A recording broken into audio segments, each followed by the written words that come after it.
Hare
Hare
जोडुनिया धन उत्तम व्यवहारे उदास विचारे वेच करी उत्तमची गती तो एक पावेल उत्तम भोगेल जीव खानी परोपकार नेने परनिंदा परोपकार नेने परनिंदा परश्रिया सदा बहिणी माया उत्तमची गती तो एक पावेल उत्तम भोगेल जीव खानी भूतदया गाई पशुचे पालन भूतदया गाई पशुचे पालन तानेल्या जीवन वना माझी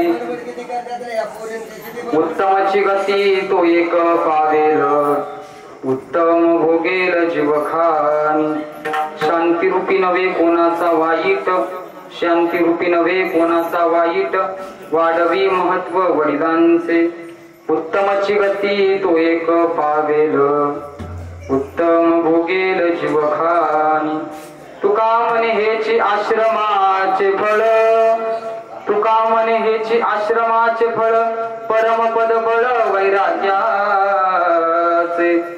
उत्तमची गती तो एक पावेल उत्तम भोगेल जीव खानी विठ्ठल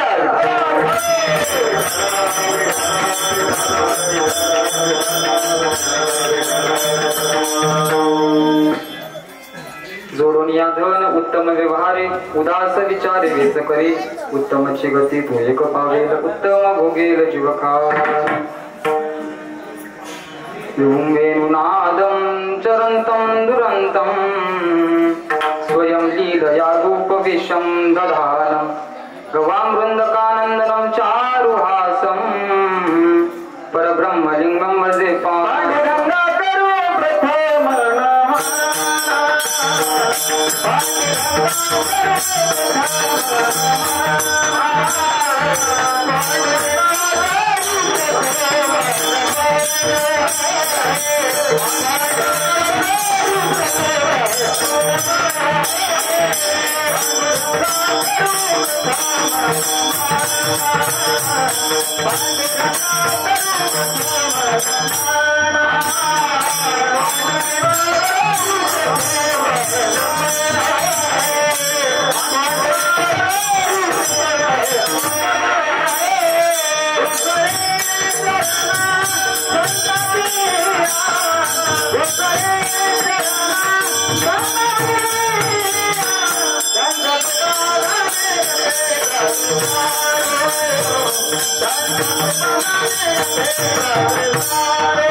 पांडुरंगा करू प्रथम नमन दुसरे चरणा संताच्या त्यांच्या कृपादाने कथेचा विस्तारू बाबाजी सद्गुरु दास तुका ओम नमो ज्ञानेश्वरा करुणा करा दया तुमचा अनुग्रह लादलो पावन झालो चराचरी दयांची केली स्मरण होय सकळ विद्येचे अधिकरण तेचे बंधू श्री चरण श्री गुरूंचे ते नमस्कारुनी आता नमो सद्गुरु तुकया ज्ञान दीपा नमो सद्गुरु सच्चिदानंद रूपा नमो सद्गुरु भक्त कल्याण मूर्ती नमो सद्गुरु भास्करा पूर्ण कीर्ती तुकाराम तुकाराम नाम घेता काकेयम धन्य तुकोबा समर्थ जेने केला हा पुरुषार्थ मनोजवम मारुतुल्य वेगम जितेंद्रियं बुद्धिमत्ता वरिष्ठं वातात्मजं वानरयूत मुख्यं श्रीरामदूतं शरणं प्रपद्ये शरण शरण हनुमंता तुझ आलो रामदूता काय भक्तीच्या तवाटा मद धावाव्या सुभटा ज्ञानेशं ज्ञानमूर्तिं च साक्षात प्रेम स्वरूपिणीं नामदेवं च दयामूर्तिं नाथं वन्दे पुनः पुनः वैराग्यस्य परामूर्तिं देवक्षेत्रनिवासिनां तुकाराम महाराष्ट्र भक्तराज चतुष्टकं घ्यावी घ्यावी माझी सेवा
घ्यावी घ्यावी माझी सेवा दिन दुर्भळाची दिवा विठ्ठल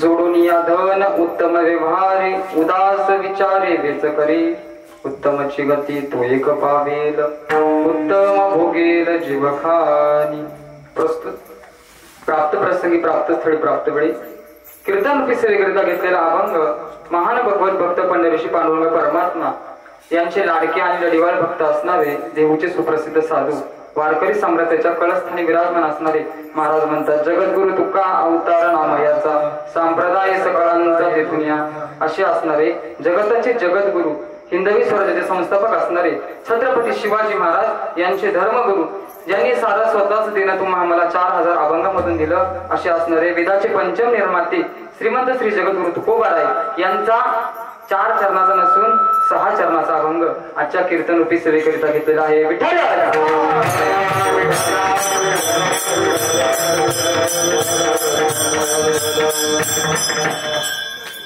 सेवेला सुरुवात करण्यापूर्वी थोडासा परिहार द्यायचा तो म्हणजे असा की सेवेचं निमित्त सगळ्यांना माहित जरी असलं तरी वक्त्याचं सांगणे महाराज आद्य कर्तव्य आहे आपल्याला सगळ्यांना माहिती आहे की सेवा की निमित्ताने आहे की असणारा आजचा दिवस म्हणजे असणार वास्तुशांतीचा कार्यक्रम आमचे मामाश्री आमच्यावरती नितांत प्रेम करणारे सगळेच मामाश्री असतील विशेष म्हणजे असणारे आमचे मामाश्री असणारे राजू धर्म होजगे बंडू धर्म होजगे सगळेच मामाश्री असतील एकाचं नाव न घेता सगळ्यांचं घेऊन एकाचं घेऊन सांगतो की त्यांच्या मार्गदर्शनाने माझ्याकडे आलेली ही वास्तुशांती निमित्त म्हणजे घरभरणीच्या कार्यक्रमानिमित्ताने आलेली कीर्तनरूपी सेवा विठ्ठल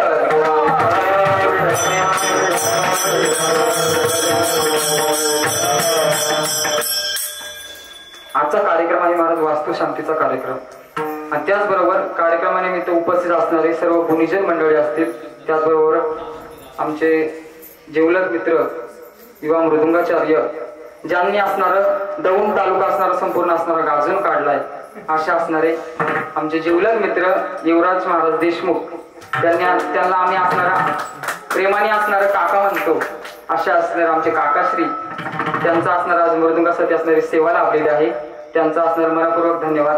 त्याचबरोबर हिंगोली तालुक्याचं भूषण असणारे भागवताचार्य, युवा कीर्तनकार, युवा गायनाचार्य, ज्यांच्या वारकरी चाली म्हणजे असणारे, खरं सांगायचं म्हणलं तर संसद आल्यानंतर पहिल्यांदा त्यांच्याकडून मी वारकरी चाली शिकलो, असे असणारे आमचे जिवलग मित्र युवा कीर्तनकार खंडू महाराज भोयर, हिंगोली तालुक्याचं भूषण आहे, त्यांचे सुद्धा धन्यवाद मानतो.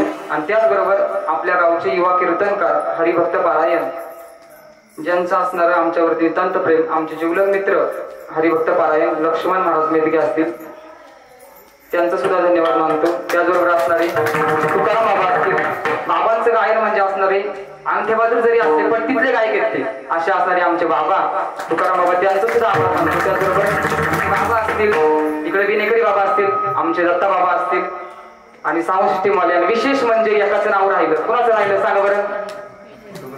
फोटोग्राफर म्हणजे असणारे, विशेष म्हणजे असणारे ते आमचे मामा जरी असले तरी असणारे मामा आम्ही भाचे होता असं वाटतच नाही, अशा असणारे बघा तसं काही मित्राचं दोन मित्रांचं नातं आहे असं वाटतंय, असे असणारे आमचे विशेष मामाश्री, त्यांचं नाव म्हणजे त्यांच्यामुळे असणारं माझी असणारी कीर्तन सेवा दुसरीकडे व्हायरल होती, असे असणारे आमचे मामाश्री राहुल फोटोग्राफर चे असणारे उद्योजक आमचे मामाश्री राहुल मामा भुजगे, त्यांचे असणारे सेवा लाभलेली आहे.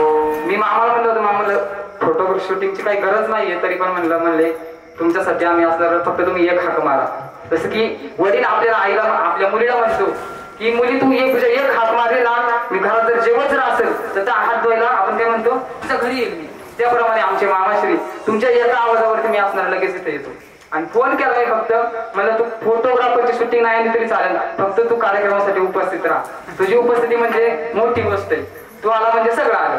म्हणजे असणार आमचे मामाश्री ते आज उपस्थित म्हणजे असणारे सर्व होसगे परिवारावरती नितांत प्रेम करणारे सर्व आप्तेष्ट असतील, गणगोत्रज असतील, त्याचबरोबर असणारी सर्व पंचवक्ष सर्व गुणीजन मंडळी असतील. अधिक कोणाचं नाव नाही घेत, एकतर फक्त एकच तास राहिलं, 1 तासामध्ये आपल्याला सेवा ओरकायची. आता वाजले 10, आपल्याला 11 वाजेपर्यंत सेवा ओरकायची. दिवसभर असणार तुम्हाला सांगतो, मला आता बोलायला नका, जाऊ द्या. विठ्ठल विठ्ठल विठ्ठल.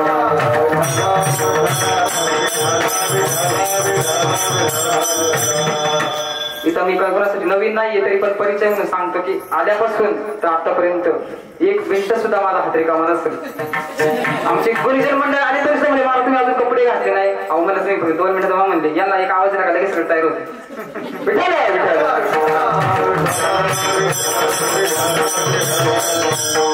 असू द्या, विनोदाचा भाग आहे. अधिक परिहार मिळतात. सर्वांना माहिती की आजचा कार्यक्रम आहे वास्तुशांतीचा कार्यक्रम, त्यानिमित्ताने असे असणारी कीर्तन रूपी सेवा आणि सेवेसाठी घेतलेला अभंग जगद्गुरु तुकोबारायांचा आहे. विठ्ठल.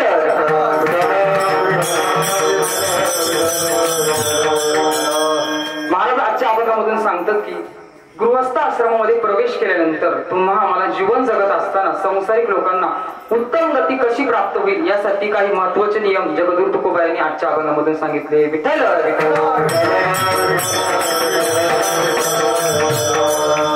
आजची सेवा आहे महाराज वास्तुशांतीचा कार्यक्रम. आणि खरं पाहायला जर गेलं तर शास्त्रामध्ये असं सांगितलंय की ज्या वेळेस आपण वास्तू बांधतो म्हणजे असणार घर बांधतो, घर बांधल्यानंतर घर बांधल्यानंतर त्या वास्तूची आपल्याला वास्तुशांती करावी लागते. आणि नाही केलं तर जमत नाही का? नाही महाराज, केलीच पाहिजे. जसं की आपण पाहतो एखाद्या गोष्टी, समजा एखाद्या ठिकाणी असलं मंदिर बांधायचं, आपण आधी काय करतो? भूमिपूजन करतो, बरोबर का नाही? भूमिपूजन केल्यानंतर पाया खणतो, नंतर आपण असं वास्तूचं काम चालू करतो, बरोबर? सगळ्यांना माहिती तरी पण सांगतो, वास्तुशांती असणार महाराज केलीच पाहिजे. कारण ज्या भूमीवरती आपण वास्तू बांधतो ती भूमी असणारी दोषयुक्त आहे का दोषमुक्त आहे? म्हणजे त्या भूमीचे दोष आपल्याला माहित असतात का? काही नाही माहिती.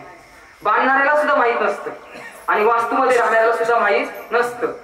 म्हणजे त्या भूमीवरती वास्तू बांधल्यानंतर त्या भूमीची वास्तुशांती होणे हे अत्यंत गरजेचं आहे. विठ्ठल.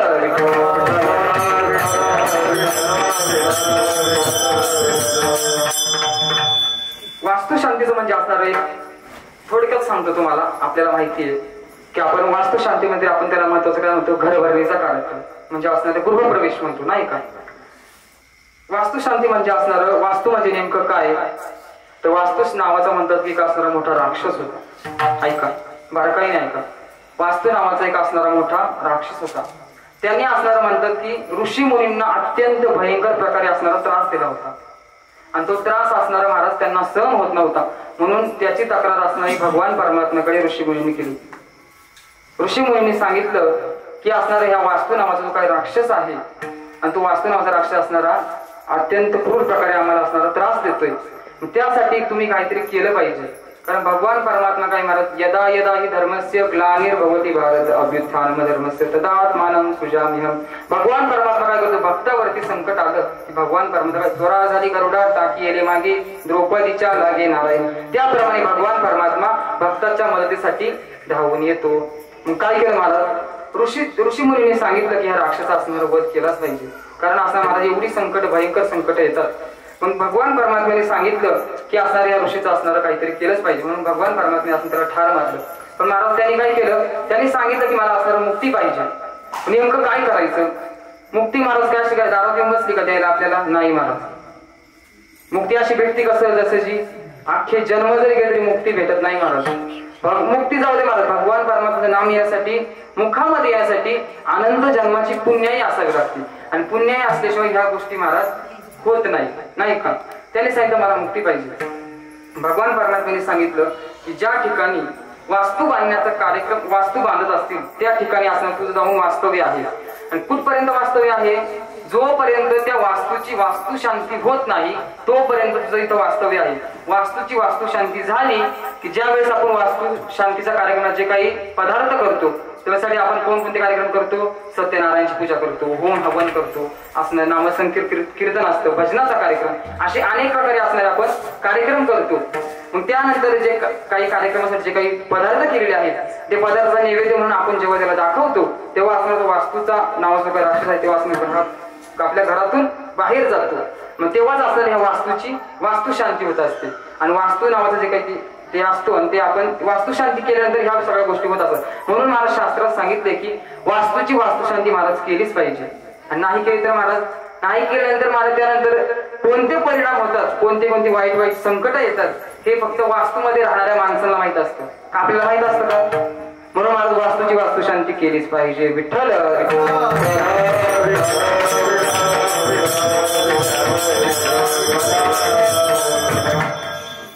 आताच मी सांगितलं की वास्तूची वास्तुशांती होणारी असणारं अत्यंत गरजेचं आहे. अत्यंत असणारं सुंदर असणारं वातावरण आहे. साऊंड सिस्टीम सुंदर आहे, गुरुजन मंडळी सुंदर आहेत, मृदुंगाचार्य सगळीच मंडळी सुंदर आहे. फक्त एवढीच गोष्ट आहे भगवंताला पावसाने मात्र येणं नाही केलं पाहिजे. पाऊस जर आला वाटच लागेल. तुम्ही सगळे पडून नसाल मी काय करू, मला तर गाडी सोडता येणार नाही आणि कीर्तन पूर्ण झालंच पाहिजे.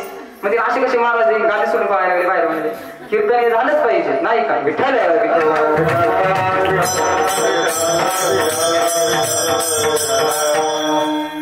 आताच सांगितलं मी तुम्हाला वास्तुशांतीचा आपला कार्यक्रम आहे. खऱ्या अर्थाने पाहिला जर जगद्गुरु तुकोबा यांचा अभंग आहे. महाराज या अभंगामध्ये सांगतात की जोडून या धन उत्तम व्यवहार उदास विचारे वेचकरी. जगद्गुरु तुकोबा सांगतात या अभंगामधून जीवनामध्ये जीवन जगत असताना मला सांगा महाराज आतापर्यंत या जीवनामध्ये जीवन जगत असताना आपल्याला असा एक तरी माणूस भेटलाय का ज्याला असणारी पैशाची गरजच नाही. कोणाला भेटलाय का, मला तर नाही भेटला. पण माझ्या सकट आम्हाला सुद्धा फिरावं लागतं ना बाहेर, कशासाठी, पैशाची. कळलं बरोबर आहे का नाही. म्हणजे पैशाची गरज नाही असं या जगामध्ये एकही माणूस नाही. काल सुद्धा नव्हता, आज सुद्धा नाही आणि इथून पुढे सुद्धा नसणार आहे. म्हणजे एवढं सांगायचंय या जगामध्ये असा एकही माणूस नाही की त्याला असणारी पैशाची गरज नाही. पैशाची गरज असणारी माणसं पावलावरती भेटतील. बरोबर आहे का. पैशाची गरज असणारी माणसं आपल्याला पावलावरती भेटतील. पण पैशाची गरज नसलेली महाराज माणूस एक सुद्धा भेटणार नाही. आतापर्यंत भेटलाय का, भेटणार सुद्धा नाही महाराज. पण मला सांगा महाराज किती पैसा कमवल्यानंतर पैशाविषयी असलेली आसक्ती आपली संपवेल बरं, मला सांगा. मी म्हणाला बाद झालं एकच कीर्तन, बाद झालं, पोटा पाण्याचं भागते आपलं, संस्थेमध्ये काय लागत नाही म्हणले, खर्च पाणी होतोय, बाद झालं म्हणजे एक कीर्तन झालं बास म्हणले. असं जमाल का. महाराज लोक सुद्धा मला थांबणार नाही. किती पैसा कमवल्यानंतर पैशाविषयी आसक्ती असली आपल्याला संपवेल बरं. म्हणजे आता घर झालं, लग्न झालं, वास्तूची शांती झाली, मुलाचं लग्न झालं, गाडी आली, घोडा आली, सगळं झालं म्हणजे आता बास म्हणले. आता किती पैसा कमवायचा म्हणले, कमवून तरी का उरावून यायचं का वरती, नाही मला सांग मला किती पैसा कमावल्यानंतर पैशाविषयी असलेली आसक्ती आपली संपल का? जन्म गेले तरी संपणार नाही. रस्त्याने चालत असताना 10ची जरी नोट भेटली तरी आपल्याला वाटतं बाबा 10 भेटली, 100 भेटतील का काय, 1000 भेटतील का काय, 1 लाख भेटतील का काय, 10 लाख भेटतील काय. आपली आसक्ती वाढत राहते. वाढणार मला साहजिक गोष्ट आहे. कारण पैसा ही मला अशी गोष्ट आहे त्याने इतकं वेळ लावले पैशाचं मागायला कसं वेळ लावतात. पैशाचा पाऊस पडला लोक काय करणार आहे? इकडे पाऊस चालला इकडे पाऊस चाललाय. पाऊस चालला तरी लोक पैशाचे पैसे पडले ना उचलायला जाणार. किती पैसा असू द्या माणूस, किती पैसा कमवला तरी आपल्या पैशाविषयी आसक्ती असणारी आपली संपत्ती का नाही संपत्ती. म्हणजे मला सांगायचंय काय, तुम्हाला एवढं सांगतो की रतन टाटा एवढा असणारा श्रीमंत होता. किती पैसा होता माणूस, किती श्रीमंत होता. जगामध्ये 1 नंबरचा टॉप नंबर 1चा श्रीमंत होता तो. पण गेला का नाही शेवटी, काही नेलं का त्यांनी. एवढं रावणाची किती संपत्ती होती सांगा ते कवळी.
तुकाराम महाराज काय म्हणतात, तुका म्हणे त्याची संपदा एवढी. केवढी होती ती संपत्ती? अख्खी लंका सोन्याची होती.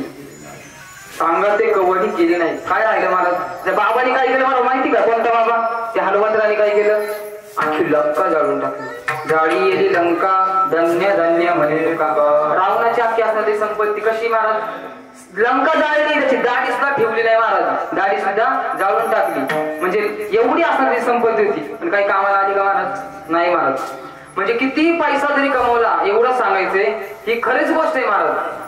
किती जरी पैसा कमवला, पैशाविषयी आसक्ती आपल्याला संपणार नाही. म्हणजे असणारी आशा, किती जन्म जरी गेले तरी पैशाविषयी असलेली आसक्ती आपली संपणार नाही. तुकाराम महाराज काय म्हणले? सर्व सुखाची आशा जन्म गेला, सर्व सुखाची आशा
सुखाची आशा जन्म गेला, क्षण एक मुक्ती यज्ञ नाही केला. हिंडता दिशा शिन पावला, माया वेष्टीला जीव माझा, माझे स्वहित नेनती कोणी.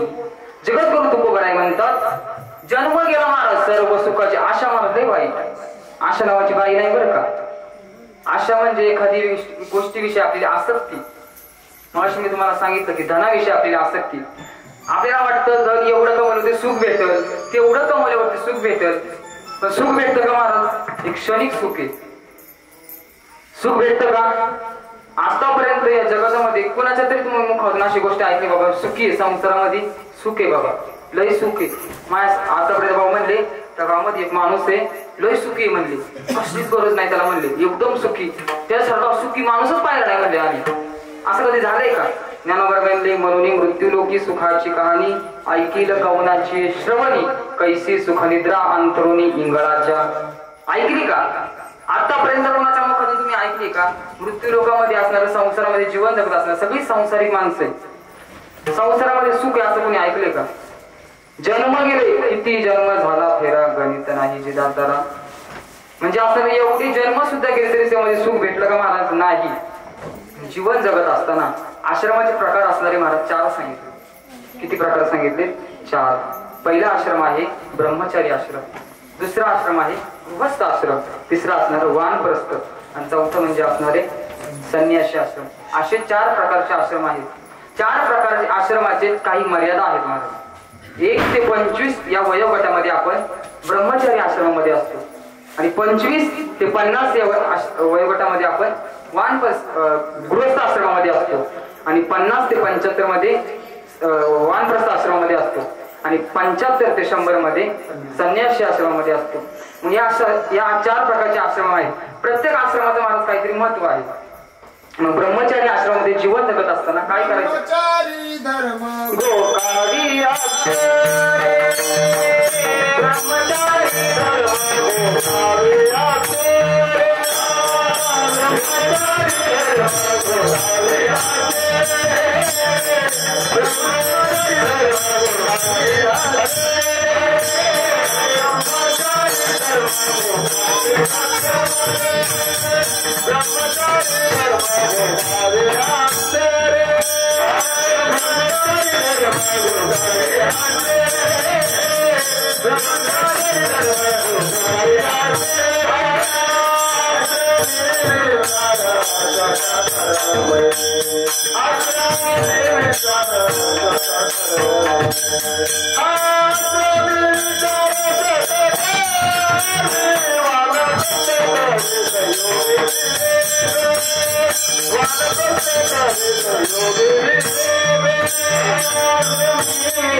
अत्यंत महत्वाचं प्रमाण दिलं. ब्रह्मचारी धर्मी घोकावी अक्षरे आश्रमे विचार षटकर्मी. ब्रह्मचारी आश्रमामध्ये जीवन जगत असताना माणसाने काय केलं पाहिजे? किंवा असणारं पाठ पाठांतर केलं पाहिजे, वेदाचं अध्यायाचं पठण केलं पाहिजे, ज्ञानेश्वरीचं वाचन केलं पाहिजे, गाथ्याचं पारायण केलं पाहिजे, ज्ञानेश्वरीचं पारायण केलं पाहिजे. हे ब्रह्मचारी आश्रमामध्ये महाराज जीवन जगत असताना केलंच पाहिजे. ब्रह्मचारी धर्मी घोकावी अक्षरे आश्रमे विचार षटकर्मी हे आपण आश्रमामध्ये ब्रह्मचारी आश्रमात केलंच पाहिजे. आणि त्याचा असं केल्यानंतर त्याचं असणारं फळ आपल्याला निश्चित भेटतच असतं. दुसरा आश्रम आहे गृहस्थ आश्रम. गृहस्थ आश्रमामध्ये माणूस काय करत असतो? माणूस 25 ते 50 या वयोगटामध्ये लग्न होतं, संसार चालू होतो, मुलं बाळ होतात, संसार सुखाचा चालू होतो का दुःखाचा ते त्याला माहित नाही. हे असणारं गृहस्थ आश्रम झालं. तिसरं आहे वानप्रस्थ आणि संन्यासी आश्रम म्हणजे मी माझे आईचे विसरले आठवण पारत मी माझे आईचे आठवण विसरले जयाचे अंतकरण पार्था तू संन्यासी जाणं निरंतर. ज्ञानोबा राय म्हणतात संन्यासी कोण आहे? ज्याने असणारा सगळ्याचा त्याग केला आहे, केवळ आणि केवळ संन्यासी धर्म स्वीकारला आहे, तो असणारा खरा संन्यासी आहे. विठ्ठल.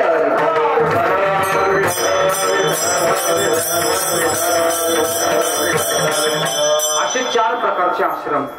मग हे आश्रम कोणता आहे महाराज? गृहस्थ आश्रम आहे. गृहस्थ आश्रमामध्ये जगद्गुरु तुकोबाराय सांगतात जीवन जगत असताना आपण असणारे महाराजांचा अभंग आहे जोडून या धन. आपण जीवन जगत असताना धन कमवतो. प्रत्येक जण असणारा धनासाठी असणारा महाराज म्हणजे अशी एवढी गोष्ट आहे महाराज, किती जरी धन जरी कमवलं तरी धनाविषयी आपली आसक्ती संपत नाही. खरं जर पाहिलं जर गेलं 3 गोष्टी असणाऱ्या जगतामध्ये सार आहे.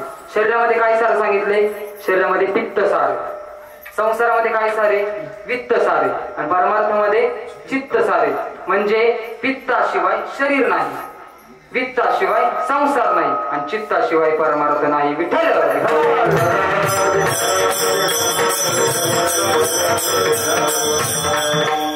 शरीरामध्ये काय सांगितलं मी? पित्त सार सांगितलं. पित्त लय भयंकर, बरोबर का? आणि संसारामध्ये काय सांगितले? वित्त. वित्त म्हणजे काय माहिती का? पैसा. पैशाशिवाय संसार होईल का महाराज? संसार बाजूला राहिलं कुठलीच गोष्ट होणार नाही. पहिलं हेच लागतंय. इच्छाशिवाय इसको बोलते चलन. चलन तो चलते नाही तो नाही चलते. चलनशिवाय कुठलीच गोष्ट होत नाही. म्हणजे पैसा. संसारामध्ये असणारा पैसा सांगितलंय सार, आणि परमार्थामध्ये असणार चित्त.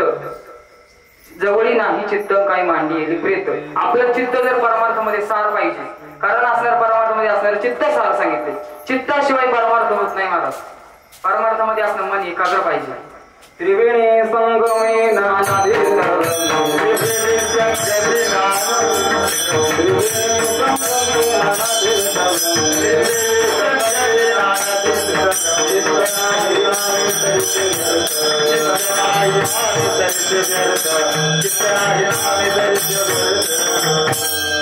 त्रिवेणी संगमी नाना तीर्थ भ्रमी चित्त नाही नामी तरी व्यर्थ. चित्त जर धारेवरती नसेल, चित्ताच्या आधी चित्त आपल्या धारेवर नसेल, आपण अनेक प्रकारे परमार्थ करतोय. लय पाहतो आपण दिंडीमध्ये तरी सोंग असतात महाराज. टिळा लावतात, मुद्रा लावतात, लय सोंग करतात. पण ती सोंग काही कामाची असतात का महाराज? आपल्याकडे म्हणे वरमर माया आणि उपाशी तुम्हीच म्हणा, आता मी म्हणत नाही बरं का. म्हणजे अशी सोंग असतात. ही सोंग काही कामाची असतात का महाराज? अशी लय सोंग भेटतात रस्त्याने. इकडून तिकडं मुद्रा लावतात आणि टिक्का मोठा लावतात. तो मोठा गोवा झाला का मला नाही महाराज. भगवे कपडे धारण केले, मी एखादा भगवा असं भगवे कपड्यावर असला त्याला आपण संन्यासी म्हणतो का? नाही महाराज. कुत्र्याचा सुद्धा रंग भगवा आहे महाराज. जगद्गुरु तुकोबा काय म्हणले? भगवे तरी श्वान सहज वेश त्याचा. मग त्याला भगवे कुत्रे, एखाद्या भगव्या रंगाचं कुत्र समजा दिसलं खबर, तर आपण संन्यासी म्हणतो का? नाही महाराज. मग असे असले सोंगी बिंगी आपल्याला फार फार दिसतात महाराज. पण त्याला आपण खरंच काय वरच्या रंगाला बोलायचं नाही महाराज. काय भरडासी भरली रंगा उस डोंगा परी रस नाही डोंगा, काय भरडासी भरली अंगा. अरे वरती काय पाहतो म्हणजे तू आत पाहिलं पाहिजे. ज्ञानोबा काय म्हणले? ज्ञान देव मौन जपमाळ अंतरी. आतमध्ये चिंतन केलं पाहिजे. तू बाहेर चिंतन करायला लागलाय सगळीकडं, आणि लक्ष चालेल तुझ्या संसारामध्ये. भातू चाला बघ, भातू चाला बघ, तिकडे बघ, मग आपली चित्त जागेवर आहे का? आता देव पूजा करायला बसला म्हणतो चुरीला जागा म्हणतो. तो चित्त आहे का जागेवरती? नाही महाराज. मग असं असलं चित्त महाराज चित्ताची एकाग्रता झाली पाहिजे. चित्त असणार स्थिर केलं पाहिजे. जवळी नाही चित्त काय मांडी येणे प्रेत. प्रेत म्हणजे काय? आपलं म्हणजे एखादं मेलेलं मड आणि आपलं त्यातून आपल्याला काहीच फरक नाही महाराज. मग मेलेलं मड आणि आपल्याला काही फरक आहे का? नाही महाराज. म्हणजे असणारा संसारामध्ये काय सांगितलं मी? वित्त, आणि परमार्थामध्ये असणारं चित्त आहे. विठ्ठल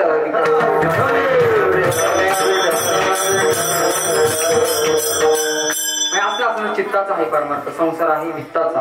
म्हणजे असणारा पैसा उभाच करावा लागतो महाराज. मी ह्या मताचा नाही की तुम्ही पैसा कमवू नका. प्रत्येक जणांनी पैसा कमवायला काही पाहिजे महाराज. आमच्या सकट सगळेच पैसा कमवतात. प्रत्येकाची धाव असणारी सुखासाठी आणि पैशासाठी महाराज. इथं एकाला जरी विचारलं बाबा तू पैसा का कमवतोय, त्याच्या तोंडातून एकच उत्तर येणार, फक्त सुख मिळेल म्हणून.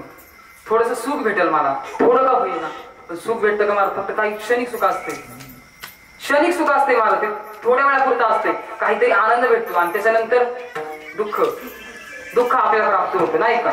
म्हणजे असणारी क्षणिक सुखासाठी का होईना आपण असणार पैशाची आपल्या पैशा विषय असलेली आपली आसक्ती असते. विठ्ठल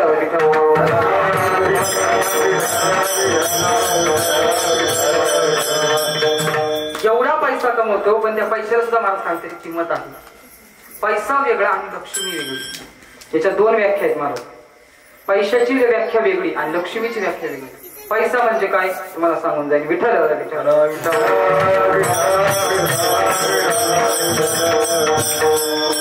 पैसा म्हणजे काय ते ऐका, बार काही नाही. पैसा म्हणजे काय? जो रात्रीच्या 12 वाजता सगळ्यांच्या नजरेआड सगळं गाव झोपल्यानंतर मागच्या दरवाजाने जो घरामध्ये येतो त्याला पैसा म्हणतात. आणि लक्ष्मी म्हणजे काय? जो सगळ्यांच्या नजरेसमोर दुपारच्या 12 वाजता दरवाज्यातून सगळ्यांच्या साक्षीने वाजत गाजत जो घरामध्ये येतो, जी घरामध्ये लक्ष्मी येते तिला लक्ष्मी म्हणतात. विठ्ठल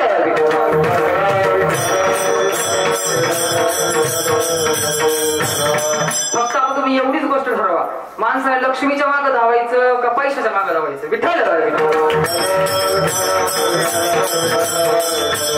जीवनामध्ये पाहायला जर गेलं महाराज, जोपर्यंत खरं सांगायला पाहायला जर गेलं, जोपर्यंत आपल्या जवळ पैसा आहे ना तोपर्यंत आपल्याला समाजामध्ये किंमत आहे.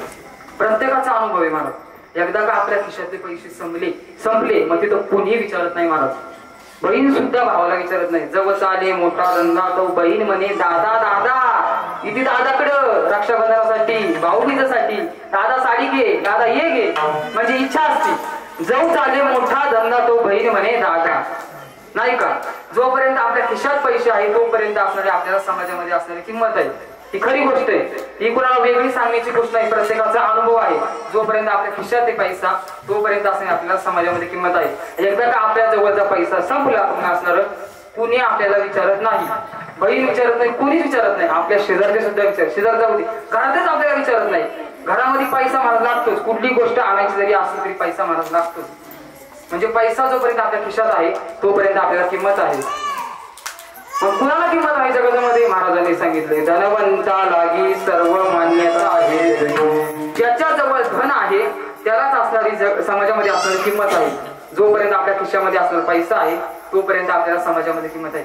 एकदा का आपल्या खिशातला पैसा संपला मग महाराज कुणीही विचारत नाही. महाराज जगद्गुरु तुकोबरायांचा एक प्रसंग आहे, तुम्हाला सांगून जाईल. विठ्ठल.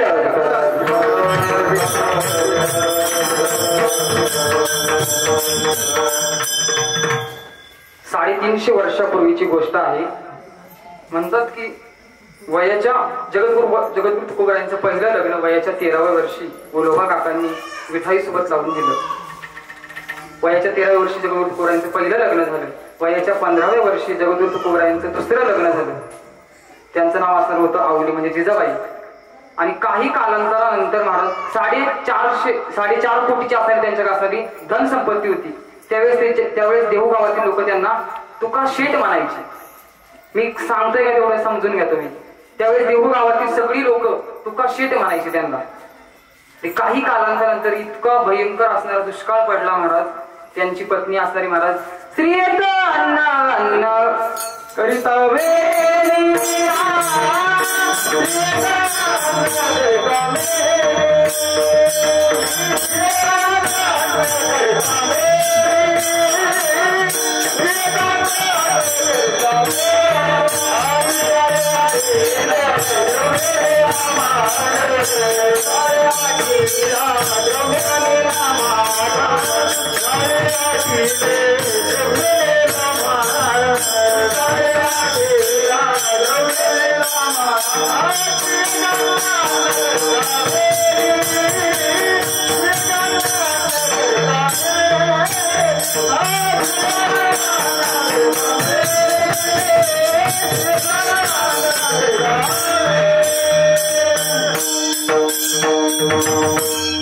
म्हणतात दुष्काळी आटीला द्रव्यनेला मान श्री एक अन्न अन्न करता मिळेल. एवढा भयंकर दुष्काळ पडला महाराज. जगद्गुरु तुकोबरायांची पहिली पत्नी महाराज अन्न करता मिळेल. त्यांचे महाराज वडील सुद्धा गेले. बाप मेला नकळता नव्हती संसाराची चिंता. वडील सुद्धा गेले. वहिनी गेल्यानंतर संतू नावाचा भाऊ निघून गेला. त्यांचा असणारा मुलगा सुद्धा महाराज असणारा दम्याच्या असणारे आजारी तो मुलगा सुद्धा मेला महाराज. एवढी बिकट परिस्थिती झाली महाराज. त्यांना महाराज असणारे देहू गावातील नंतर काही लोक असणारे तुक्या नावाने असणारे भिनवू लागले. म्हणजे कसं सांगायचंय काय, जोपर्यंत आपल्या खिशामध्ये पैसा आहे तोपर्यंत असणाऱ्या समाजामध्ये असणारी आपल्याला किंमत आहे. एकदा का आपल्या जवळचा पैसा संपला की समाजामध्ये असणारी आपल्याला किंमत राहते का? नाही राहत. विठ्ठल.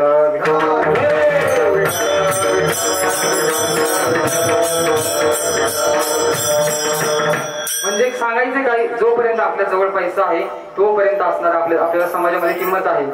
पण पैसा कमवतोय महाराज, कसा कमवला पाहिजे याचं उत्तर महाराजांनी अभंगाचं पहिलं.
जोडून या धन उत्तम व्यवहारे उदास विचारे वेच करी. जगदूर तुकोबाराय म्हणतात, जीवन जगत असताना तुम्ही पैसा कमवा, पण उत्तम तुमचा व्यवहार पाहिजे. पैसा तुम्ही कमवताय, पण तुमच्या जवळ पैसा जर टिकत नसेल तर तुमचा व्यवहार पाहणे एखाद वेळेस चांगला नसेल. व्यवहार करताय महाराज उत्तम प्रकारे व्यवहार करता आला पाहिजे. पैसा जरी कमवला तरी तो कसा आपल्याला वापरता आला पाहिजे याचं सुद्धा असणं आपल्याला नॉलेज पाहिजे. महाराजांनी सांगितलं, जोडून या धन उत्तम व्यवहार आहे. तुम्ही व्यवहार करा, उत्तम प्रकारे असणारा व्यवहार करता आला पाहिजे. लाखाचे असणारे 12 लाख कसे होतील याचा आपण विचार केला पाहिजे. लाखाचे असणारे कमी पैसे कसे होतील याचा विचार नाही केला पाहिजे. आपले पैसे असणारे कमवत असताना त्याचा असणारा उत्तम प्रकारे असणारा आपला व्यवहार करता आला पाहिजे. विठ्ठल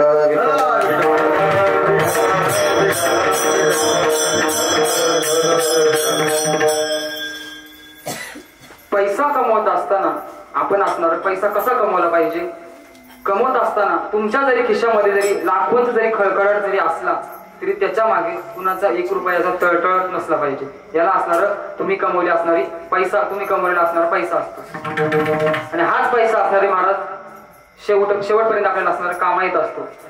जोडून या धन उत्तम व्यवहार, व्यवहार उत्तम केला पाहिजे. उदास विचारे म्हणजे कसं, उदास विचार म्हणजे एखाद्याला आपण असणार पैसे दिल्यानंतर त्या पैशामध्ये पैसे दिल्यानंतर त्याच्यामधून आपल्याला काहीतरी मोबाईलचा भेटेल अशा विचाराने पैसा न देता जे केलेलं दान असतं त्याला म्हणजे उदास विचारे वेच करी.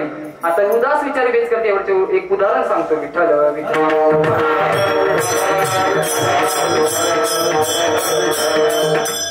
म्हणतात की कर्ण असणारा दाढी करण्याकरता बसला होता. कर्ण असणारा काय दाढी करण्याकरता बसला होता. त्याच्या बाजूला एका वाटीमध्ये असणारं पाणी ठेवलं होतं. ती वाटी महाराज सोन्याची होती. काय होती, सोन्याची होती. आणि म्हणतात तिकडून असणारा एक असणार ब्राह्मण महाराज आला, त्याने भिक्षा मागितली आणि नावे असणारा महाराज दाढी करत होता. दाढी करता करता महाराज कर्णाने काय केलं, महाराज वाटीतलं पाणी ओतून दिलं आणि ती वाटी उचलली आणि अशी महाराज त्या ब्राह्मणाच्या हातात दिली. तेवढ्यात असणारा तो नावी म्हणतो, अहो तुम्हाला कळत नाही का, दान असणार महाराज उजव्या हाताने दान केलं पाहिजे, डाव्या हाताने दान केलं नाही पाहिजे, तुम्हाला माहित नाही का. तर कर्ण याच्यावरती उत्तर देतो की महाराज डाव्या हातातून गोष्ट उजव्या हातात घेईपर्यंत माझ्या देहाचा सुद्धा भरोसा नाही. मी जर गेलो तर इथपर्यंत सुद्धा माझा भरोसा नाही. म्हणजे अशा पद्धतीने केलेलं जे दान असतं त्याला म्हणतात उदास विचारे वेच करी. त्याच्यातून आपल्याला काहीतरी मोबाईलचा भेटेल अशा पद्धतीने अशा विचाराने जे काही केलेलं न केलेलं जे काही दान असतं त्याला म्हणतात उदास विचारे वेच करी. त्या वस्तूतून आपल्याला काहीतरी मोबदला भेटल असा विचार महाराज केला नाही पाहिजे. असं पद्धतीने जे केलेलं दान असं कर्णाने दान केलं त्याला म्हणतात उदास विचारे वेच करी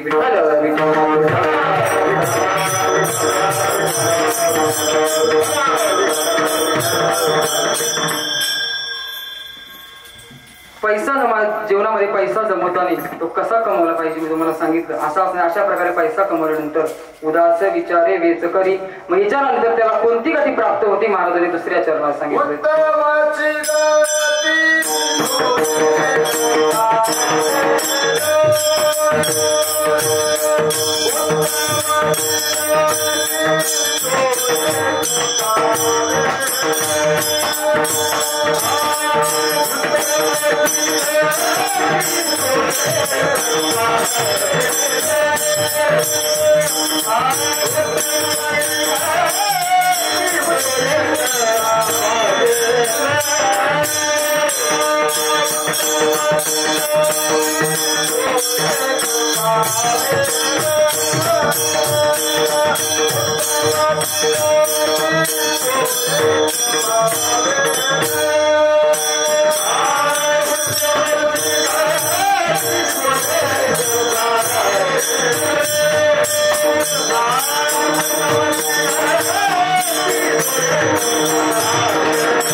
उत्तमाची गती तो एक पावेल उत्तम भोगेल जीवखानी. कुणाला उत्तम गती भेटेल तो एक पावेल म्हणजे काय? ज्याने असणाऱ्या जीवनामध्ये व्यवहार पाणी उत्तम आहे, ज्याला मला सांगण्याची सुद्धा गरज नाही अशा असणारे महाराज उत्तमाची गती तो एक पावेल उत्तम भोगेल. उत्तम गती त्याला प्राप्त होती. उत्तम भोगेल जीवखानी. आता खाणी असणाऱ्या जीवनाच्या खाणी असणाऱ्या 4 प्रकारच्या आहेत. अंडज, जारज, उद्भिद आणि श्वेदज अशा 4 प्रकारच्या खाणी आहे महाराज. उत्तम गती म्हणजे कोणते? मनुष्य जन्म भेटेल ही उत्तम गती आहे. पण उत्तम गती म्हणजे काय?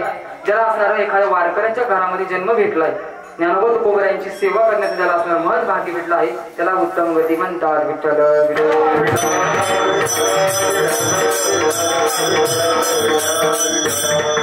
3 प्रकारच्या गती उत्तम गती, मध्यम गती आणि असं कनिष्ठ गती अशा 3 प्रकारच्या गती. उत्तम गती म्हणजे कोणती? त्याला असणारा मनुष्य जन्म भेटला हे सुद्धा बरोबर आहे, पण त्याच बरोबर असणारं ज्याचा जन्म असणारं एखाद्या वारकऱ्याच्या घरामध्ये त्याचा जन्म झालाय, त्याला असणारं ज्ञानोबा तुकोबरायांचा असणारा सहवास आहे, त्याला असणारं उत्तम जन्म म्हणतात. मध्यम जन्म म्हणजे कोणता? तुमचा आमचा म्हणजे संसारिक जीवन हा असणार मध्यम जन्म. आणि कनिष्ठ म्हणजे पशु पक्ष्यांचे जन्म. पशु काय पाप पुण्य जाणती तप मध्यम भोगभोगी. त्यांना पाप पुण्य महाराज कळत नाही, तुम्हाला कळतं. पण असणार उत्तम जन्म म्हणजे एखाद्या वारकऱ्याच्या घरामध्ये जन्म भेटणं आणि ज्ञानोबा तुकोबरायांची सेवा, वारीची सेवा घडणं, आषाढी पंढरीची वारी घडणं हे असणारं उत्तम जन्म आहे. आणि हीच असणारं सांप्रदायाची असणारी सेवा आहे. विठ्ठल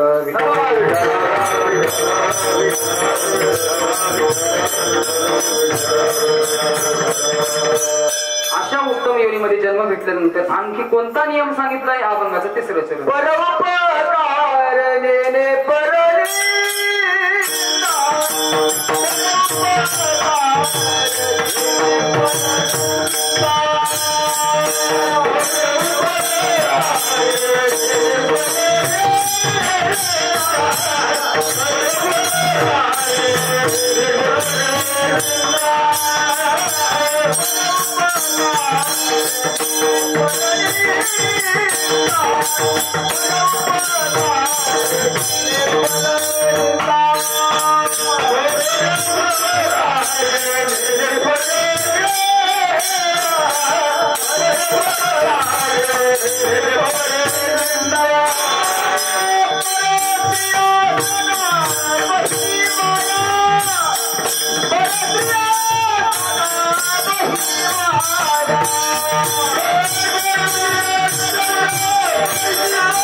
परोपकार नेने परनिंदा परस्त्रिया सदा बहिणी माया.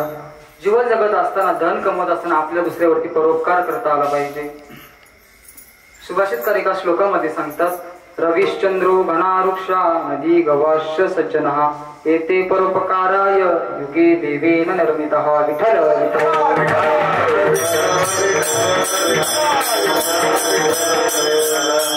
सुभाषितकार त्या श्लोकामधून सांगतात, रविश्चंद्रो घनारुक्षा नदी गवाश्य सज्जनः एते परोपकाराय युगे देवेन निर्मितः. जगतामध्ये 7 असणाऱ्या अशा गोष्टी आहेत ज्या केवळ आणि केवळ इतर दुसऱ्यांवरती उपकार करण्याकरता आलेल्या आहेत. कोणत्या 7 गोष्टी? रविश्चंद्र म्हणजे कोण? रवी म्हणजे रवी नावाचा मुलगा नाही, टाक घुसळण्याची रवी नाही. रवी म्हणजे असणारा सूर्य, रविश्चंद्र म्हणजे असणारा चंद्र, रविश्चंद्र घना, घना म्हणजे असणार मेघ, रविश्चंद्र घना वृक्षा म्हणजे असणार झाड, रविश्चंद्र घना वृक्षा नदी, नदी म्हणजे असणारी नदी माहिती आहे आपल्याला. रविश्चंद्र घना वृक्षा नदी गवाश्य, गवाश्य म्हणजे एखादं गाव नाही, गवाश्य म्हणजे असणारी गाय. आणि सज्जन हा म्हणजे कोण? साधू संत. विठ्ठल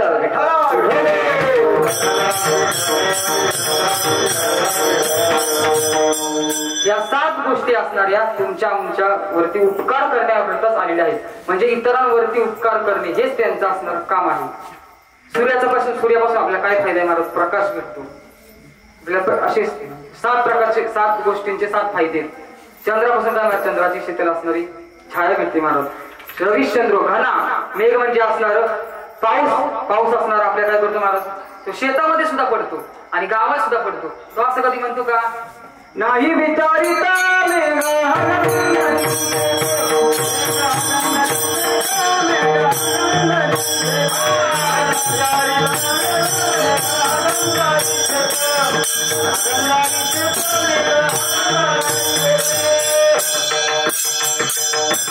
नाही विचारित शेत, नाही विचारित मेघ हगंदारी शेत. म्हणजे पावसाचा विचार करतो का? गावात पडल्यावरती बाबा कीर्तन चालले, कीर्तनामध्ये विक्षेप निर्माण होईल असं कधी म्हणतो का? आपण शेतामध्येच पडलं पाहिजे. तो विचार करत नाही, तो फक्त उपकार करण्याकरताच पडत असतो. रविश्चंद्र घना वृक्षा, वृक्ष म्हणजे झाडाचे कोणते कोणते फायदे महाराज? झाडापासून सावली भेटते, झाडापासून आपल्याला त्याला फांद्यांचे आपल्याला अवजार करता येते, त्याबरोबर असणारे फळं भेटतात, फुलं पानं, असे अनेक प्रकारचे फायदे. ज्ञानोबा म्हणतात, जो खांडावया घाव घाली का लावाने जायाने केली दोघा एकची सावली वृक्ष जैसा. याचा अर्थ असा की ज्याने झाड लावले त्याला सुद्धा असणारं झाड सावली देतो, आणि जो असणारा झाड तोडण्याचा प्रयत्न करतोय त्याला सुद्धा असणारं झाड असणार काय करतं? सावली देतो. ते कधी असं मतभेद करतं का निर्माण? याने झाड लावले आणि हा तोडायला आला, असं नाही मला. जो खांडावया घाव घाली का लावणे जायाने केली दोघा एकची सावली वृक्ष दे जायचा. हा वृक्षाचा असणारा तुमच्या आमच्यावरती उपकार आहे. रविश्चंद्र घना वृक्षा नदी, नदी असणारी महाराज वाहतच जाते. तिला येऊन असणारे नदीला येऊन असणारे नाले मिळतात, तलाव मिळतात. गावामागील ओहाळ गंगा नव्हे अमंगळ, अनेक प्रकारे नदी ती महाराज नदी मग कुठे जाते? समुद्रात जाऊन मिळते. ती कधी असं म्हणते का बाबा तलाव असणारा लहान आहे, वड असणारा लहान आहे? तिथे सुद्धा काय महाराज उपकार करण्याचं असणारं काम आहे. रविश्चंद्र घना वृक्षा नदी गवाश्य म्हणजे असणार गाय. गायीचे महाराज किती फायदे? गायीपासून आपलं दूध भेटतं. पण महत्वाचा फायदा म्हणजे गाय आपल्या दारामध्ये असली पाहिजे. ज्याचे द्वारी गाय तिथे विठोबाचे पाय आणि ज्याचे द्वारी कोंबड्यांचे पाय तिथे सांगा घेते का. म्हणजे असणार महाराज आपल्या दारामध्ये असणारी गाय असलीच पाहिजे. ती लक्ष्मी असते महाराज. आपल्या दारामध्ये असणे गाय पाहिजे. आणि साधू संत म्हणजे सज्जन म्हणजे कोण साधू संत ते केवळ आणि केवळ तुमच्या आमच्यावरती उपकार करतच आहेत. बोलते हे जन ने देखवे डोळा येतो कळवळा म्हणून या. साधू संत केवळ आणि केवळ दुसऱ्यावरती उपकार करताच आलेले आहे. घातला दुकान देती आलिया श्रीदास संत उदार उदार भरले अनंत भांडार. साधू संत केवळ आणि केवळ तुमच्या आमच्या उदारासाठीच आहेत. त्यांना कुणी त्रास जरी दिला महाराज तरी त्यांना काहीच बोलत नाही. कुणी त्यांची निंदा जरी केली तरी ते महाराज काहीच बोलत नाही. हे असणारे साधू संतांचे काही महाराज ते केवळ आणि केवळ आपल्याकडून घेण्याकरताच आले. एखादा भिक्षुक येऊ दे दरवाजामध्ये तो भिक्षा घेतल्याशिवाय जातच नाही. म्हणजे तो काय घेण्याकरताच आला. ते असे विचार करतात. काही लोक अशा महाराज पैशाची चोरी करतात. काही चोरी करतात नळीवरती सुरी ठेवून चोरी करतात. म्हणजे कसं करतात घेण्याकरताच आले. काही लोक आपण पाहतो महाराज त्यांना दिल्याशिवाय जातच नाही तिथून. म्हणजे काही अशा गोष्टी आहेत काही घेण्याकरता आले केवळ आणि केवळ काही गोष्टी देण्याकरता आले. साधू संत हे केवळ आणि केवळ देण्याकरता आलेले आहेत. परोपकार नेणे परनिंदा ते कुणाची निंदाही करत नाही महाराज. माझं हेही नाही तेही नाही वेगळा दोही पासून ते कुणाची महाराज निंदा करतात का महाराज नाही. उलट त्यांची महाराज लोक निंदा करतात. तरी सुद्धा महाराज असं त्यांना असणार आपण पाहतो की निंदकाचे घर अशा विषय जरी असं आपण म्हणतो. पण महाराज निंदा जप तक रहेगा जिंदा तप तक रहेगी निंदा. आपली निंदा महाराज शेवटपर्यंत संपणार नाही. तो किती जरी मोठा असला तरी असं नाही महाराज त्याला नाव शोध असतात लोक. असं होतं तो बरोबर गेलं असे म्हणतात लोक. म्हणजे जोपर्यंत आपण जिवंत आहेत तोपर्यंत आपली निंदा होतच असते. मला एवढंच सांगायचंय जीवन जगत असताना आपल्याला कोणाचं जर चांगलं जर करता येत नसेल तर कोणाचं वाईट सुद्धा केलं नाही पाहिजे. विठ्ठल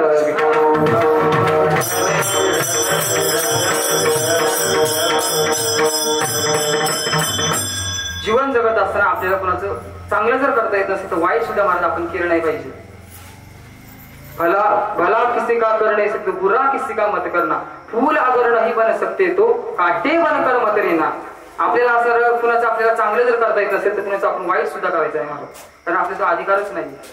आपण का म्हणून कुणाचं वाईट करायचंय. कुणाचं वाईट केल्याने असं आपल्यावर सुद्धा वाईटच परिणाम होत असतो. म्हणजे परोपकार नेणे परनिंदा. परस्त्री सदा एखादी परस्त्री जर दिसली तिला असं बहिणी समान मानलं पाहिजे. आपल्यापेक्षा मोठी जर असेल तर आपल्या आई समान मानलं पाहिजे.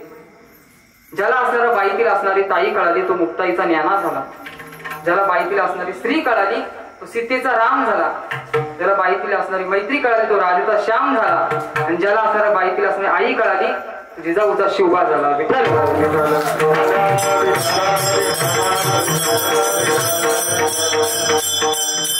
आपल्याला महाराज कोणाची निंदा सुद्धा नाही केली पाहिजे महाराज. नेणे पर्यंत परस्त्री सदा बहिणी माया.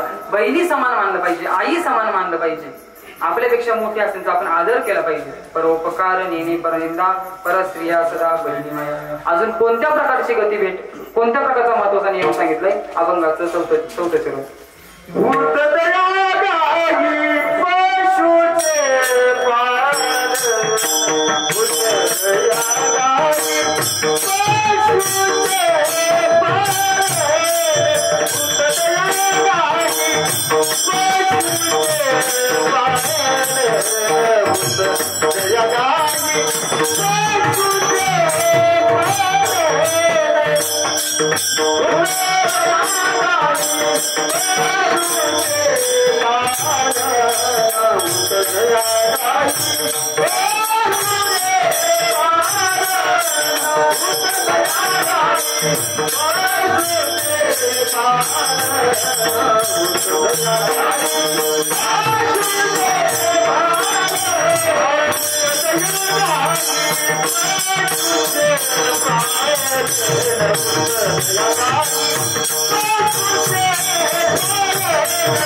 भूतदया गायी पशुचे पालन तान्हेल्या जीवन वना माझी. जगद्गुरु तुकोबराय म्हणतात आपल्याला असणारा इतर पशु पक्ष्यांवरती असणारं समान असणारं प्रेम करता आलं पाहिजे. भूतदया गायीवरती असणारं प्रेम करता आलं पाहिजे. भूतदया गायी पशुचे पालन. पशु म्हणजे असणारं गायी तरी आपल्या गोठ्यात किमान एक तरी गाय आपल्या गोठ्यामध्ये असलीच पाहिजे. भूतदया गायी पशुचे पालन तानेल्या जीवन. एखादं असणारं तानेलं जर असेल त्याला असणारं पाणी पाजणं हे सुद्धा असणारे एक प्रकारचे उपकार आहे. तानेल्या जीवन वना माझी. कुणाची निंदा नाही केली पाहिजे कारण हेच असणार महाराज आपल्या जीवनातलं उत्तम प्रकारचं फळ आहे. असं जो जीवन जगत जर असेल त्याला असणारी कोणती गती प्राप्त हेच असणार आश्रमाचं शेवटचं फळ आहे.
आश्रमाचे फळ परमपद बळ वैराग्याचे. जीवन जगत असताना उत्तम गती प्राप्त करून जर घ्यायची असेल जीवन कसं जगलं पाहिजे. परोपकार करता नेणे परनिंदा. कुणाची निंदा नाही घडली पाहिजे. परोपकार नेणे परनिंदा. परस्त्रिया सदा बहिणी माया. एखाद्या परस्त्रीला असणारं बहिणी समान मानलं पाहिजे. भूतदया गायी पशुचे पालन तानेल्या जीवन वना माझी. असं असणारं ज्याचं असणारं जीवन आहे त्यालाच असणारी उत्तम गती प्राप्त होती. शांती रूपे नव्हे कोणाचा वाईट. जो शांत असणारा संयमी राहतो. वाढवी महत्व. वडिलांचे महत्व म्हणजे कुणाचं महत्व वाढवतो. ज्ञानोबा तुकोबरायांचं आपल्या वडिलांचं म्हणजे साधू संतांचं असणारं महत्व. वाढवी महत्व वडिलांचे. मग असे जसं जीवन आहे त्याला असणारी उत्तम गती प्राप्त होते. हेच असणारं आश्रमाचे फळ. तुका म्हणे हे आश्रमाचे फळ म्हणजे हेचे आश्रम म्हणजे कोणतं. गृहस्थ आश्रमाचे. तुका म्हणे हेची आश्रमाचे फळ परमपद बळ वैराग्याचे. विठोबा कुमार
उत्तम व्यवहारे उदास विचारे वेज करी उत्तम गती तो एक पावेल उत्तम भोगेल जीवखानी.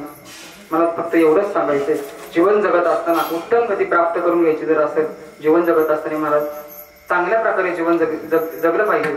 आपल्याकडून कुणाची जर आपल्याला जर कुणाची असणारी सेवा जर करता येत नसेल तर त्याची असं आपण निंदा सुद्धा नाही केली पाहिजे. उपकार जर करता येत नसेल तर आपण त्याची निंदा सुद्धा केली नाही पाहिजे. महाराज त्याला असं मदत जर करता येत नसेल त्याची आपण निंदा केली नाही पाहिजे. हे असणारं उत्तम गती आहे, त्याला असणे उत्तम गती प्राप्त. उत्तमची गती तो एक पावेल उत्तम भोगेल जीवखानी. उत्तम पुढच्या काळामध्ये आपल्याला वारकऱ्याचीच असणारी सेवा जर करायची असेल, त्या असणारे ह्या जन्मामध्ये असणारे आपण उत्तम असणारं कार्य केलं पाहिजे.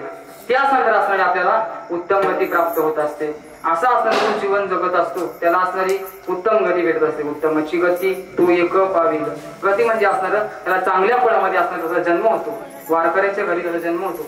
ज्ञानोबा तुकोबरायांची सेवा करते. पंढरीशी पांडुरंग परमात्म्याची आषाढी कार्तिकी विसरू नका मज सांगत असे गुज पांडुरंग. भगवान परमात्म्याची असणारी त्याची असणारी नितांत असणारी वारी भरत असते. आता फक्त 1 महिना नाही, जवळजवळ फक्त 20-25 घुसळायचं वारीला. 19 जूनला असणारं माऊलीच्या पालखीचं असणारं प्रस्थान आहे आणि 18 जूनला असणारं तुकोबरायांचं प्रस्थान आहे. मला फक्त एवढं सांगायचंय की जीवनामध्ये सोबत काहीच येत नसतं महाराज. फक्त असणारं जीवन जगत असणारं भगवान परमात्म्याची नितांत असणारी भक्ती आणि त्याची असणारी ज्ञानोबरायांची तुकोबरायांची नितांत असणारी आपण वारी केली पाहिजे. कारण असणारं सोबत मला किती जरी धन कमवलं, मी तुम्हाला सांगितलं प्रत्येक जण असणारं तुका म्हणे धनम धनासाठी घेती प्राण घेणारे अनेक जण आपण पाहतो महाराज. पण असणारं महाराज जीवन जगत असं या गोष्टी धन किती जरी कमवलं, धन मिळवले कोट्या कोटी संगे राहिले, लंगोटी सुद्धा येत नाही महाराज. एवढं धन कमवून कोण ठेवायचंय, ठेवून तरी त्याचं काय करायचंय. म्हणून जीवन जगत असणारा फक्त असणारं आपलं जीवन असणारं चांगलं जगलं पाहिजे. ज्ञानोबा तुकोबरायांची आपण वारी केली पाहिजे. भगवान परमात्म्याचं असणारं नामचिंतन केलं पाहिजे आणि असं जो जीवन जगतो त्यालाच मला उत्तम गती मिळत असते. उत्तम भोगेल जीवखानी, त्याला उत्तम असणारं जीवखानी मी त्याचा असणारा जन्म होत असतो आणि हेच असणारं आश्रमाचं फळ आहे. ज्ञानेश्वर माऊली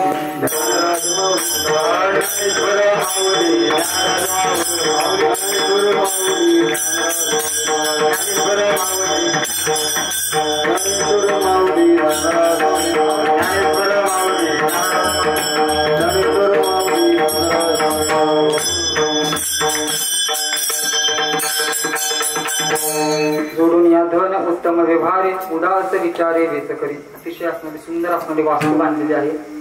खरं पाहिलं असेल गेलं तर मी असं पहिल्यांदाच पाहिले की 5 भावांची वास्तू एकदम असं एका लाईनीत आहे आणि महत्वाचं म्हणजे असणारं शेड बांधलंय. मला फक्त एवढंच सांगायचंय इथं शेड झाले, तुमच्या असणार तिथपर्यंत शेड झालं पाहिजे. का सांगते मी, भविष्यात तुम्ही कुठला जरी कार्यक्रम केला, एक नंबर कार्यक्रम होईल तुमचा. मग तुम्ही बांधायचं का नाही बांधायचं तुमचं तुम्ही ठरवा. मला फक्त एवढं सांगायचं, अतिशय सुंदर वातावरण आहे बरं का, एकदम भारी. पाऊस नाही आला विशेष महत्वाची गोष्ट आहे. पाऊस जर आला असता तर सगळ्यांची पळापळ झाली असती. ही विषय असणारी महत्वाची गोष्ट.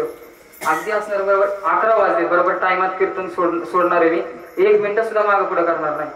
आणि असणार जीवन असणार चांगल्या प्रकारे जगा महाराज. कारण हा जन्म पुन्हा पुन्हा भेटत नाही, पुन्हा पुन्हा मनुष्य जन्म भेटत नाही. म्हणून या जन्मामध्ये जीवन जगत असताना चांगलं जीवन जगा. चांगलं जीवन कसं जगता येईल याचा विचार केला पाहिजे महाराज. उदास विचार घ्यायचं कधी, उगाच कुणाची निंदा करणं, उगाच कुणाचं कोणाला डिवोर्सने कोणाला टोचून बोलणं, असं महाराज नाही जगलं पाहिजे. एखाद्याने असं रस्त्याने चालताना असं आपण जीवन जगणे असं जगलं पाहिजे. रस्त्याने चालत असताना 4 सज्जन माणसाने आपल्या राम राम केला पाहिजे. बसताना अशा ठिकाणी बसलं पाहिजे 4 सज्जन माणसं आपल्या शेजारी येऊन बसलं पाहिजे. आणि मरताना असं मेलं पाहिजे, आपण मेल्याची बातमी आपल्या वैराला जरी कळाली तरी त्या वैराच्या डोळ्यातून आपल्याकरता 4 थेंब डोळ्यातून पाणी आलंच पाहिजे. याला म्हणतात उत्तम जीवन. हे असलेलं उत्तम प्रकारचं जीवन आहे महाराज. छत्रपती शिवाजी महाराज गेल्यानंतर औरंगजेबाला जेव्हा बातमी कळली तेव्हा औरंगजेब सुद्धा रडला महाराज. काय जीवन होतं माझ्या राजांचं. राजाने तेव्हा जीवन जगलं महाराज. त्यामुळे असणार तुम्ही आम्ही आता ह्या गादीमध्ये आपण कीर्तन करतोय, त्या परवानगी घ्यायला लागली असती कोणाची तरी, का आम्ही इथं कीर्तन करू का असं विचार लागला असतं. म्हणजे राजांची कीर्ती असणारी महाराज, जोपर्यंत जगामध्ये चंद्र सूर्य तारे आहे तोपर्यंत त्यांची असणारी कीर्ती राहणार आहे. हे असं असणार उत्तम जीवन जगलं पाहिजे. उत्तमाची उरे कीर्ती मागे तुका म्हणे, एका मरण सरी उत्तमाची मुले कीर्ती मागे. असं आपण असणारं जीवन जगलं पाहिजे. आणि असं जीवन जगल्यानंतर आपल्याला सगळं उत्तम योनीमध्ये उत्तम खाणीमध्ये जन्म भेटतो. विठ्ठल जय जय विठ्ठल.